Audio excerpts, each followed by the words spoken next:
अगं नाही त्याला मी चिप्स वगैरे नाही देत. हे बघ मी त्याचं ना पॅनकेक्स बनवणं सांगलेत. आठवड्याभराचं ना सगळं मी असं बनवून ठेवते, म्हणजे कसं रोज काही ना काही हेल्दी, रोज काही ना काही healthy. No sugar, no salt. हा प्रे अगं तिला फोन नको देत जा, तिचे डोळे खराब होतील.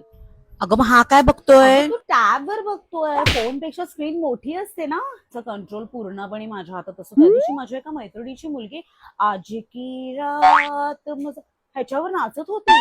हा काहीच नाही, हा फक्त चांगले चांगले कार्टून, त्याच्यानंतर अल्फाबेट्स वगैरे जे स्टडी रिलेटेड असतं तेच बघतो आणि कधी कधी मध्ये मध्ये बाप्पाची गाणी. बापरे. I salute you guys. तुम्ही कसं काय एवढं काम करता आमच्याकडे. करावं लागतं बाई. मिनिट, सासूबाईंचा फोन आहे. हाय बोला. अगं मच्छी काय घेऊ, बोंबील घेऊ का? तुम्ही फिश मार्केटला गेलायत का? काय फिश मार्केट दरवाजावर आलाय मच्छीवाला फिश मार्केटला? ओ आई, सुरमई घ्या ना, सुरमई. बोंबील कोण खातं?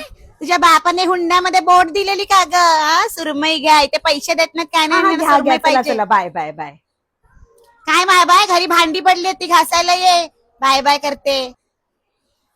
आई ना आमच्या एवढ्या कॉमेडी आहेत ना, अशाच बोलत असतात त्या. Only gentle parenting, only gentle parenting. त्या दिवशी आम्ही US ला गेलेलो. बापरे, युनायटेड अगं स्टेट? नाही, उल्हासनगरला गेलेलो. तर त्याला अगं मी फक्त असं केलं. बापरे, तो एवढा रडायला लागला. उल्हासनगर वरून घरी जाईपर्यंत मी त्याला कंटिन्यू सॉरी बोलवते. जवळजवळ आयुषने मोजले, जवळजवळ आयुष म्हणाला अगं तू त्याला 1,500 वेळा सॉरी बोललीस. म्हटलं इट्स ओके यार, जेंटल पॅरेंटिंग.